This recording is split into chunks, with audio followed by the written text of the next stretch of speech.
I've got these two cameras and today I'm gonna tell the settings for this one.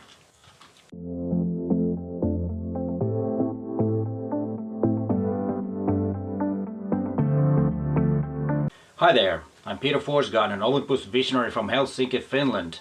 And before we go on, please consider to subscribe to my channel and hit that bell so you get notified when there is a new video online. My channel is all about you getting to be a better photographer. And there's one more thing before we get into the menu system and the best settings for Olympus OMD E-M10 Mark II. I have gotten a lot of comments on my videos lately, or at least a lot for my videos. They've been increasing and I'm really grateful for those comments and thank you so much. And there's also been comments about my English, my ironed shirts and stuff like that. And I appreciate those comments because I want to improve my videos. I want the videos to be better every time I make a new video. I want it to be better than the last one. So please keep those comments coming too. But be nice. I haven't had that much time to make images with these two cameras that I've had for loan from Olympus Finland, and somebody asked me if I made these videos because they asked me to do it. No, I haven't done these videos because Olympus Finland asked me to. I have done these videos because I wanted to, and I think they have some value for you. But let's get back into this camera. This is the Mark III version of the camera. I've used this just for fun, and I went downtown Helsinki on Sunday night when there was at least a bit of a decent weather. It wasn't raining or anything like that, and you could actually have a little blue hour even though it was pretty dark and dull skies anyways. And I took this image from the Allas Terrace. It's a pool that is right downtown in Helsinki. It's built over the sea, and as you can see on the right side of the panorama there is a seawater pool too, but people are swimming on the regular pool which is not seawater, because it was very cold. Of course the water in the pool was very warm, but this is a marvelous place. It's the funny thing is that it's right in front of the Helsinki Market Square and the Presidential Palace, so it's quite unique. But if you ever come to Finland and Helsinki, you need to go there. And this picture was taken with the Mark III also, and I used live comp on this one. The building in the middle is the oldest brick building in downtown Helsinki. It was built in 1757. It was a store downstairs, and the guy who owned the store, Mr. Sederholm, lived upstairs, and the house is called Sederholm House. And nowadays it's part of the Helsinki City Museum, which is really a really nice place. But now to the tips that I have for you to get better images with your Olympus OMD E-M10 Mark II. And all these recommendations are for JPEG imaging. If you do RAW, you might want to watch this video. Okay, and my recommendations are, and number one, I like to set up the picture mode to be neutral. Check that it is in neutral. Usually the default setting is neutral. In my opinion, the neutral picture mode 3 gives you the best colors. It's a natural look, and if you want to get more vivid or saturated colors, then you can do and saturate them in post. Number 2. Change the JPEG quality to LF. The default setting is LN. With the LF the compression is the smallest, so you get the best image quality. And number 3. I will change the dial settings. You can change the way the dial works for every exposure mode. But I have one special way that I do it. I always have the exposure compensation on the back wheel, and whatever the other one is, it's on the front dial. And let's dive in to the exposure modes. In P I have, as I said, the exposure mode on the back dial, and then the front dial changes the exposure.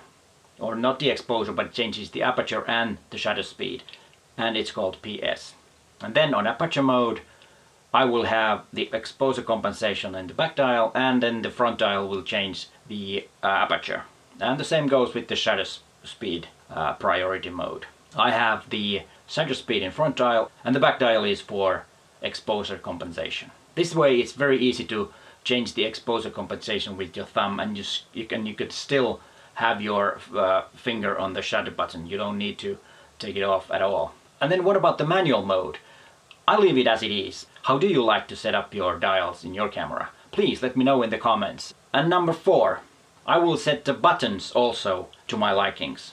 And that's a good thing about Olympus cameras. There are lots and lots of things you can set up the way you like it. You can customize it quite a lot. FN1 button I leave as it is. It's very good to have AEL and AFL button under your thumb, so you can lock your exposure and focus if you need to. FN2 button I will set up to be SOVF, so I can change my viewfinder to look like a traditional mirror in the case that I need it. Sometimes I need, when you do images in the dark with flashlights, then you need to have the SOVF. You can, otherwise you might not see anything because the EVF looks very dark. And number 5, from special menu D, I will turn off the beep sound. I think the beep sound is very annoying. From the same menu, I will change the sleep to 5 minutes, at least 5 minutes. 1 minute is the default settings, and I think that is way too short. And also I would change the auto power to be a little shorter than 4 hours, which is default. I don't know if that's true, but that's what it was in this camera and when I reset it to factory settings. But I would have it like 30 minutes. I think that's plenty of time. Number 6, in special menu E, I would make the auto ISO available for manual mode also. By default it's not available for manual mode, and it's only available for program, shutter priority and aperture priority. But I think it's very handy to have it also available on manual mode. Let's say that you have a place where the light changes a little bit, but you want to have a same shutter speed and the same aperture all the time. Then you can change the exposure value using the auto ISO, or actually the camera does it for you. And number 7, I would turn the keep warm color off. I think the image looks better when this is turned off. And number 8, in special menu J, I changed the AVF style to be either 1 or 2. The style number 3 is where all the information is on the picture. I prefer the information to be under the picture. So I want the picture area to be clear as possible, so I can see everything what's happening in the picture. Number 9, also in the special menu J, is the grid option, and I would turn the grid on and to have this grid on. It helps me with the composition of the image. And then number 10, it's always a good idea to have the time correct on your camera. And the best way to set the correct time on your camera is to use the OE Share app. Connect the app to your camera and the time automatically synchronized from your phone to your camera. So you always have the exact time on your camera. And if you don't know how to connect your camera to your phone, please watch this video. And number 11, don't forget to set up your copyright information into your camera so that it records your name and the copyright holder, which most likely is you, to the metadata of the file.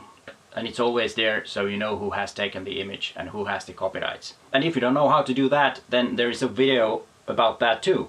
And then number 12, when you have done all these settings, don't forget to store them in My Sets.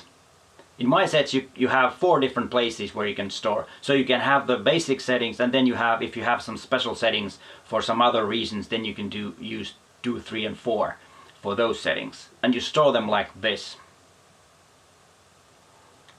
And then when you need to recall, let's say My Sets 2, you just go and do it like this. And hey, thanks for watching and bye for now.